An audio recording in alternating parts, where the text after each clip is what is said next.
being a mother myself, I believe it doesn't come as a big surprise that I carry these questions of how am I going to raise my children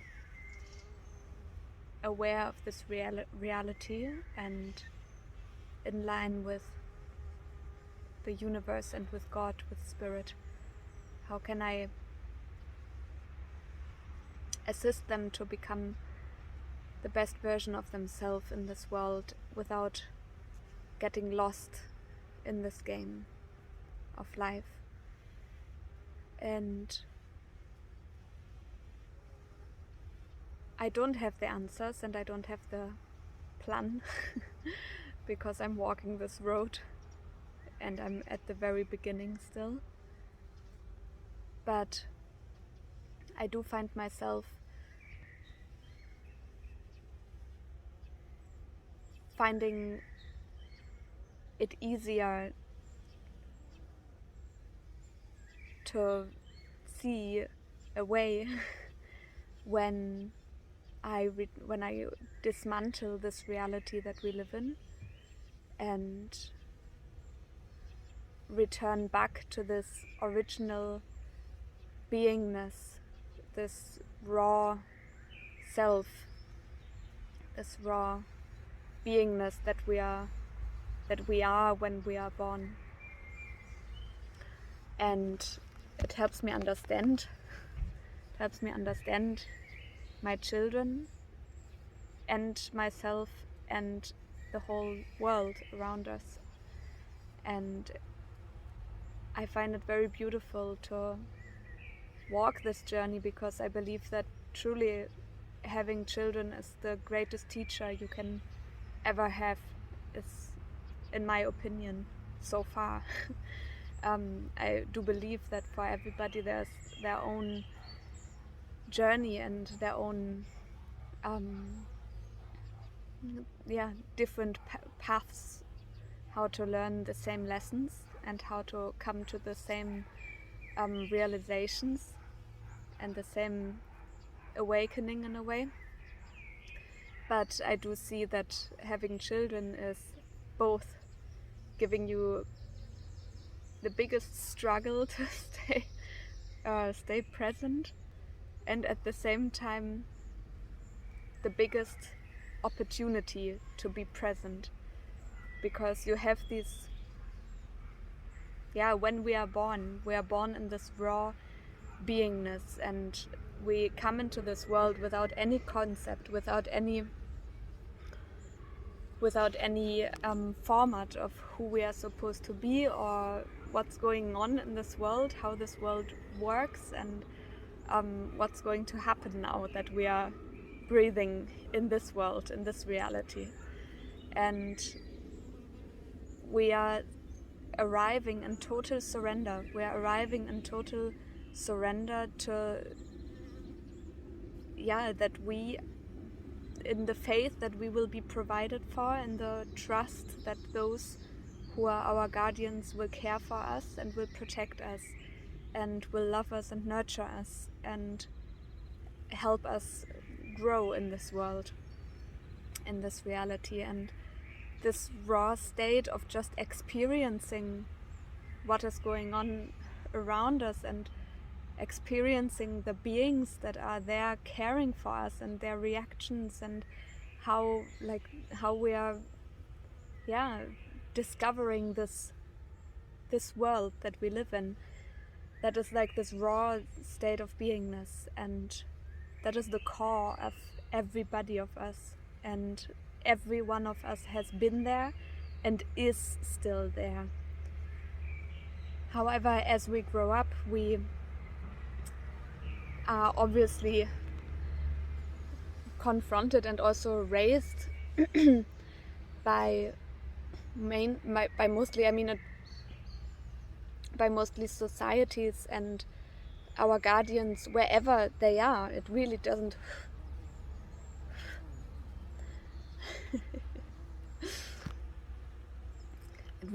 matter where you're born, because at the end of the day you could take any one of us out of where we are right now, take everything away from our life and put us somewhere else, and we would still be, or we would then be totally in this raw space again, completely surrendered to the faith that everything will work out somehow.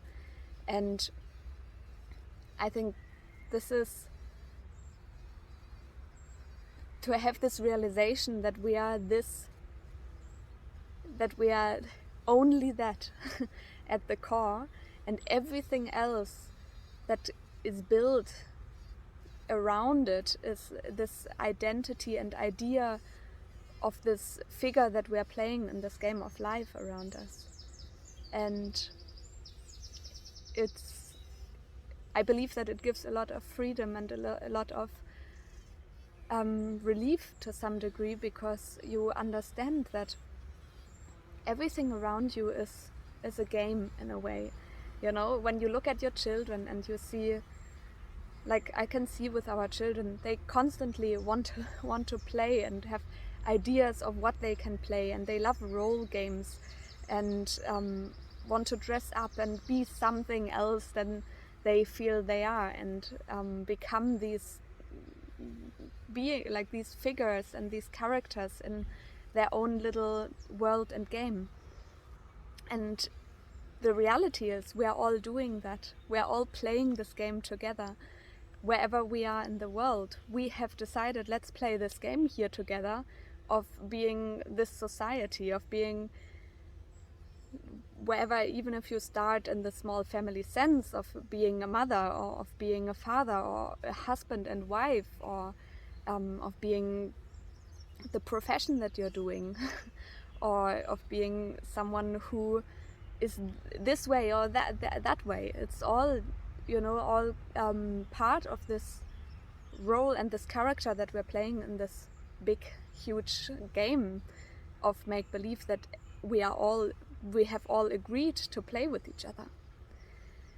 And as children we see that. As children we know that this is how the world is, really, without being able to name it this way. And I think this is where if children were able to name it, then the parents and the guardians around them would have a much easier path to some degree, I believe. But they are not able to put it into their words, but you can see it in every action that they're taking, that they just run on their own time. They run on their own feelings and ideas, and they go into the feelings, and they are completely this feeling in that moment, or this role game, or this, they can disappear in their worlds. And this is important to notice, I believe, because let's look at ourselves, and let's remember that we are doing exactly the same. We're playing the same game, just on a bigger scale. And we too get lost in it. We too get so absorbed in this game of make-believe that we forget this raw core of beingness that we are when we are born, or when we return out of this game. And as a result, I think we just sometimes get lost and we forget. And sometimes I believe also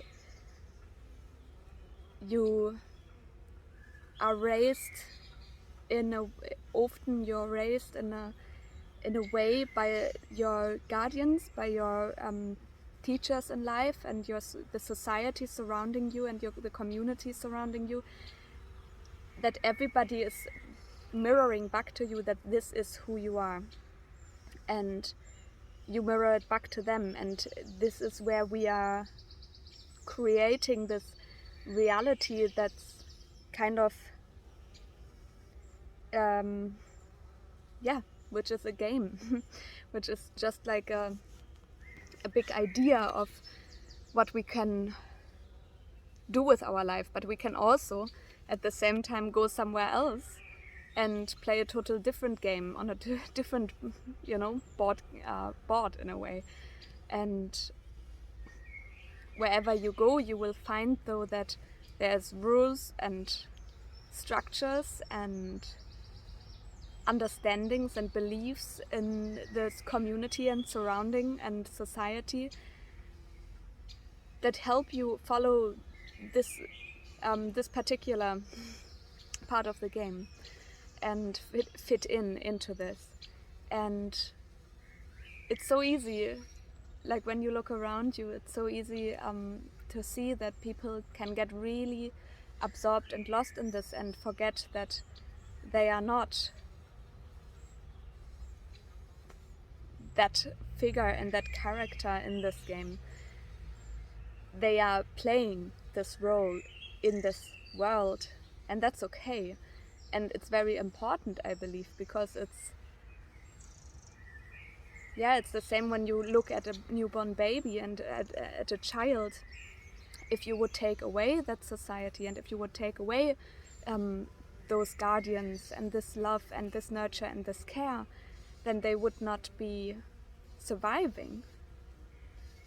So we do need, like in this reality, we are not just born as the body, so not just born as the physical, which is the figure that we are playing in this game, but we're also not just the spirit that comes and fills this figure.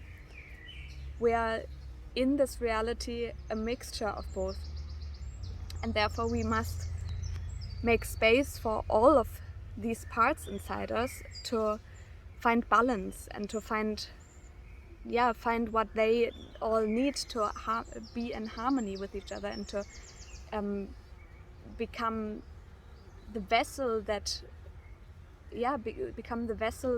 can change this game of life to be better for the people following us, or for the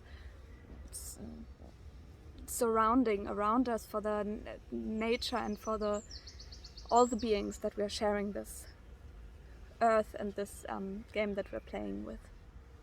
And I think it's very important and very beautiful to acknowledge that we are all these parts, because it helps us to not be angry on any of the parts.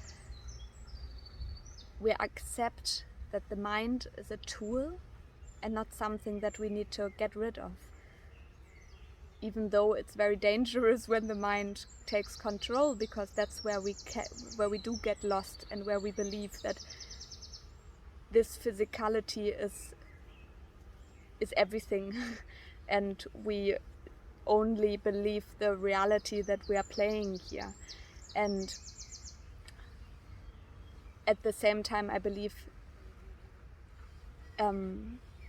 being grateful for this part inside us, that we have this mind, that is such a beautiful tool that we can use to create so much knowledge in this world and pass on knowledge, and to keep track of knowledge that we have achieved, and like store it and reuse it when we need to. It's a very important tool that we couldn't really do without, or that we should be grateful to have. And as long as we are able to see it for what it is and not let it get so big that it wants to take over the driver's seat. And the same is with the body. I believe that once we realize that this is like our home in this world, and our tool as well in this reality to move around and to experience life with, then there starts to be a different level of gratitude and a different level of care that we put into our physicality. And I have recently experienced it myself, because I'm still very young, and I too was raised in this make-believe game and have not had anybody as a child explaining this make-believe game to me. And therefore you come to I came to an age now where I start seeing it and start dismantling it myself, and I'm still young in this process. But I recently experienced this with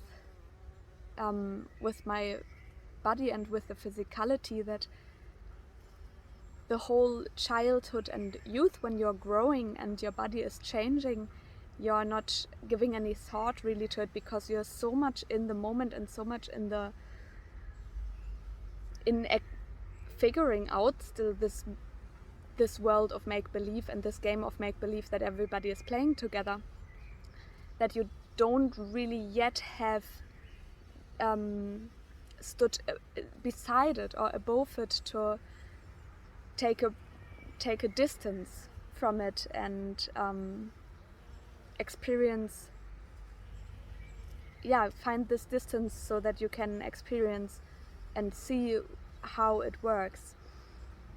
And for myself, I have now recently had this experience with exercise, for example, whereby for many years, I always had this, how do you call it in English? I don't know, but this inner wall that I needed to overcome to do exercise. And then just I had this point recently where I realized, where it was not, it was not a realization from the mind, because the mind has nothing to do with it. It can't do anything there. It was simply an awakening to the state that it's a blessing to be able to exercise. It's a blessing to be able to nurture my body in this way, and to be able to be active and to be healthy and to be able to breathe and feel this physicality. And since that moment, or since that day, everything changed, and since then I'm looking forward to being able to move my body and to play this play that game in this reality of being of being free with my body. And I believe it's, on all levels of our beingness, on the body, mind and soul base, every part needs this attention and this awakening to what it is there for, and how it can serve us to be this raw experience, like this raw soul, and this raw part of unconditional love from the universe, this raw part of the universe in this world. And it's so interesting and so important, because also on the soul level, if you realize the importance of your soul and the importance of this that you are the universe, that you are actually, like that there's no difference of my inner core to your inner core, or to your children's inner core, or to anybody else's inner core. We are all part of the same, and we all just have been spread out over this into this game, and are now all experiencing it in a individual way. And at the same time, it gives us this opportunity to touch each other, to experience each other, and to get close and to feel with each other and for each other. And it's such a gift to be able to play this game, I believe. And this is why it's so important for me at the moment to see also the benefit of these realities all around the world, like the whole world as a reality of different board games in a way, where we can play figures. And it's a beautiful game if you understand it, I believe. And it can be a very tragical one when you are getting lost in it, and when you forget to return to not play the game as a base as well. Because this is where, when I look at our children, for example, they have such an intuition. They do need to learn the rules maybe of this world and of this game that we're playing, but at the same time they have this deep intuition and this deep state of knowing from their heart what is right and what is wrong, and they have a natural instinct and reaction to things that are happening around them, and they come with this intuition that leads them their way and that can lead everybody's way. And I believe that's the state of being where we need to return to if we got lost on the way of figuring out the rules of our make-believe game. And I'm wondering, and I don't have the answer for that because I not yet have found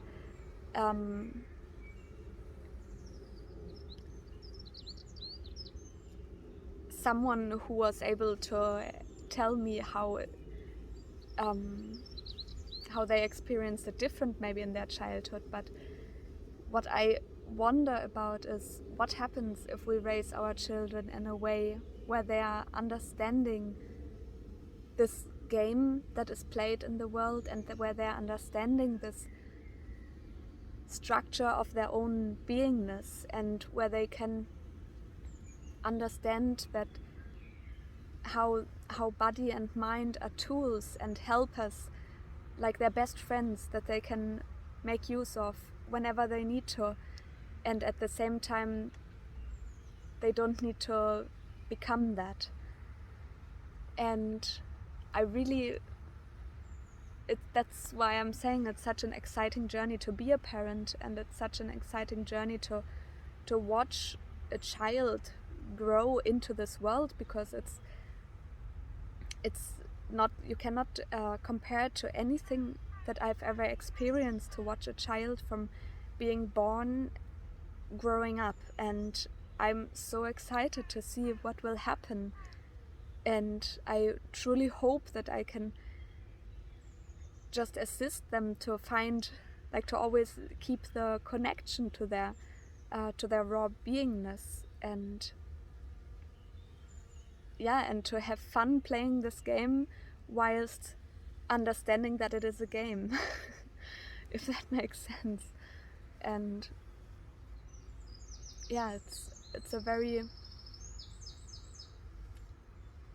big teacher to be able to guide a child into this world, and it's a very beautiful journey and big responsibility at the same time, I believe. But it's also so much fun along the way, because it has helped me already so much to return to my core, because every day I'm confronted with these beautiful sparkly beings who are just ready to take whatever the day brings.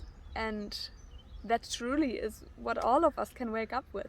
Let's wake up and, just be like, okay, what's today about? And if we then find this connection that we are part of the universe, embodied in this game of make-believe, then this is where God can reach us, and this God essence can be brought in, and we can spread this love and compassion into the world, and make this world an even more beautiful surrounding for this game, for everyone around us too, and make everyone's experience a gift. And I find it very beautiful also. My husband John, he has said several times to me, what if our children were born next door at our neighbors? How would we feel about them then? And I believe this is core to the work that we're doing with the with the children in Tanzania, and who knows, maybe in the future in many different countries too. But for now we're doing it in Tanzania, and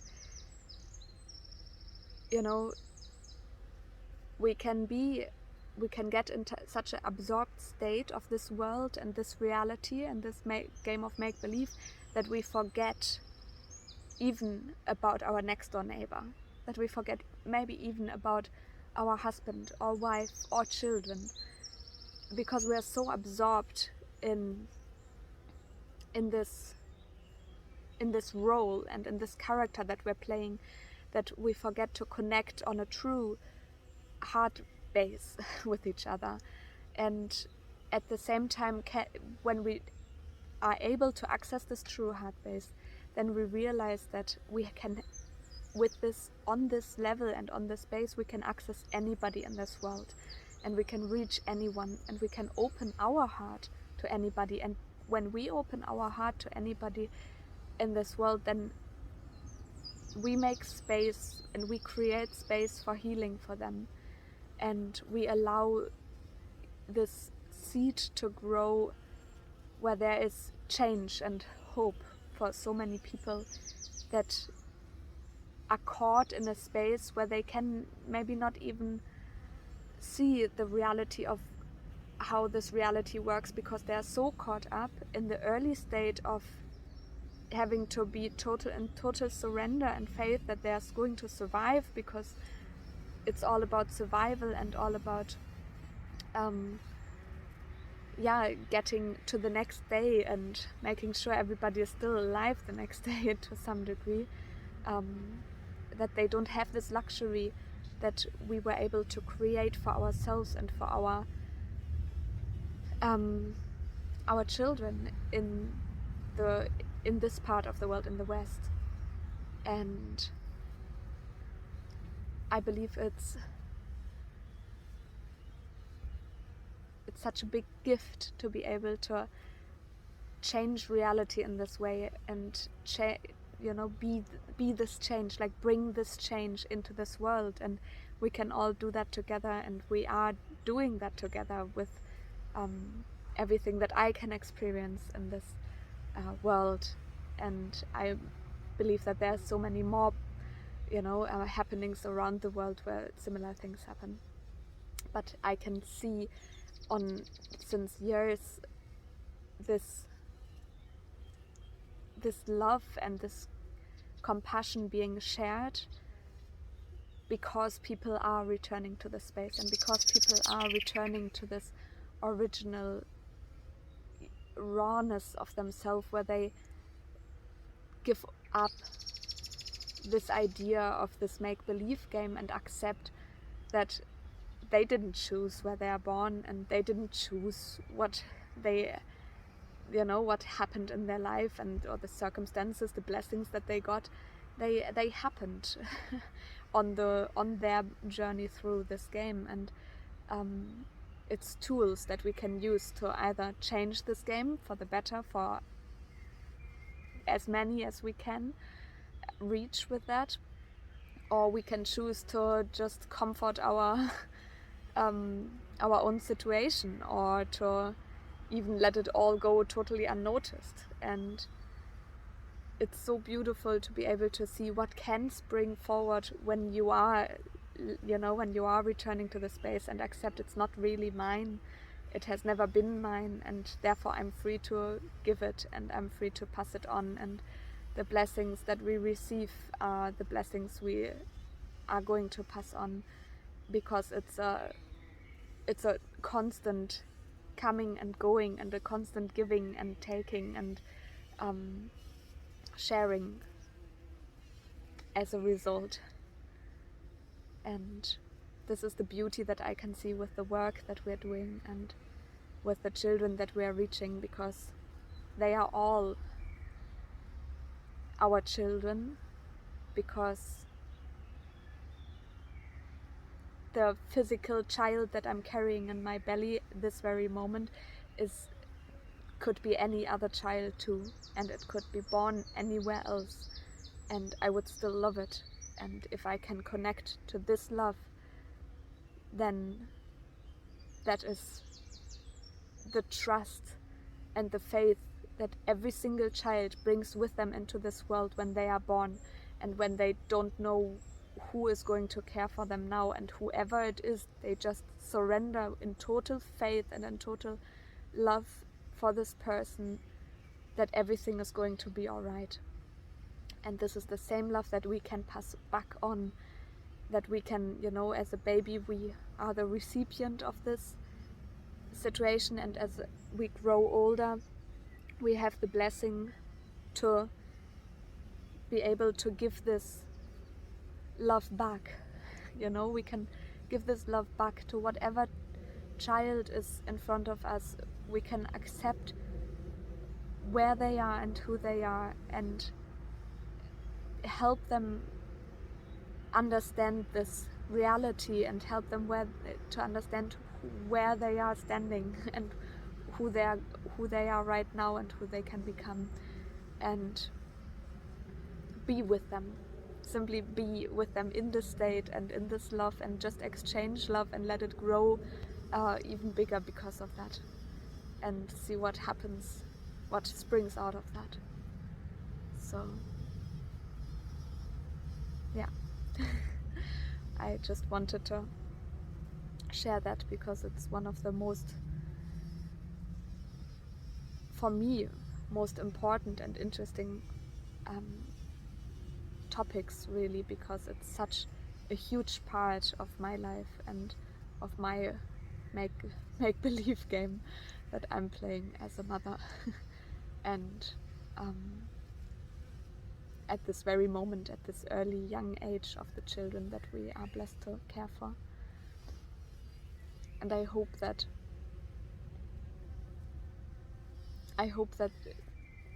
we all have this chance together to give this space for the new children arriving in this world, and create the space for those children who are already there and who don't have this opportunity because they were simply born in a different place, in different circumstances, or with parents or guardians who are not able to show them, because they are so much fighting for the simplest survival in this reality.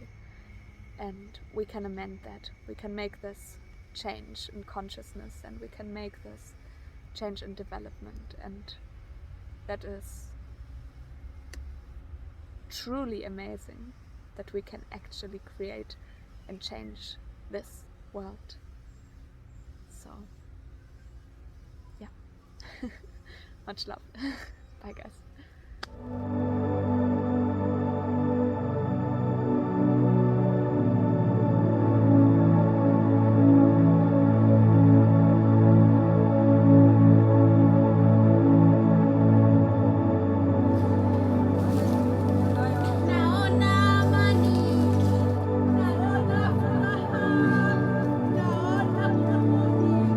In 2015, Share Tanzania opened the doors to Feathers Tail Children's Village with the help of countless kind-hearted donors who connected to our cause. Feathers Tail has proven extremely successful. It is now home to around 150 special needs children with disabilities who have now had their entire lives changed for the better. However, the number of special needs children living in crisis left to rescue is very high here in rural Tanzania. Thanks to the love and funds shared by countless generous humans, we are now finally able to start expanding into new areas and start helping these children who, without our help, will likely be stuck in terrifying conditions for life. Share Tanzania's biggest project to date is now underway. We have begun construction of our new all-encompassing children's village that will become the blueprint to eliminating the suffering of people born with special needs in the entire country and beyond. Due to the lack of intervention, education, and stimulating activities, many disabled children have been severely limited in their mental and physical growth potential. Many never learn to speak or walk. The new children's village will contain a therapy center at the heart of the village, where children will receive a wide range of high-quality physical and cognitive therapies and activities using advanced equipment, providing them with around-the-clock support from qualified personnel such as caregivers, medical staff, and physiotherapists. Surrounding the therapy center, there will be 4 children's homes with the capacity to house 396 special needs children. Each of the homes will be made up of 3 separate buildings with the capacity to house 33 children in each one. Each building will include 4 large bedrooms, 2 large washrooms, and a daycare hall. In each children's home, there will be a roofed communal therapy area where the special needs children will have access to private therapies and group activities. There will be 2 spacious communal kitchens right next to the 4 children's homes, where they will receive their meals and socialize with other adults and children. The new children's village will take advantage of Tanzania's sunshine and use solar panels on the rooftops to be as energy independent as possible. The village's inhabitants will be able to avoid the strongest sun due to the pergola walkways and various other covered areas. A vocational center will also be created where the special needs children get the best education possible and will be taught skills best suited for their particular disability, giving them the best chance of succeeding in their adult professional lives. Disabled children are often forced to spend time in isolation for hours on end, sometimes even chained up to prevent them from hurting themselves while the parent goes to work to put food on the table and to survive. To tackle this very issue, the new children's village will be home to a community of single parents with special needs children. Each family will live in self-contained, disability-friendly houses. This provides safety and privacy for the family, while still providing full access to the village's medical care and facilities. The single mothers will also have access to education and employment opportunities, such as caring for other special needs children without parents. These mothers are often the most qualified people to do so, having raised a special needs child themselves. Monica has severe malnutrition, the worst case we've ever had. Monica is 4 years old, but she only weighs 4 kilograms. Malnutrition is commonplace in Tanzania. UNICEF estimates that around 54% of children under 5 years had stunted growth. Therefore, permaculture will be a focus inside the new children's village. We aim to be as self-sufficient as possible, not to depend on external factors for food availability to meet the children's nutritional needs. We have been blessed with the opportunity to start this project, but our mission is still far from over. We're working around the clock to gather more funds to proceed to the next phase so we can help these humans as soon as possible. If you feel connected to this project and want to become a part of this important mission, visit www.sharetanzania.com/invisible children and learn how you can directly impact the lives of these people today. Thank you so much for watching and stay tuned for more updates.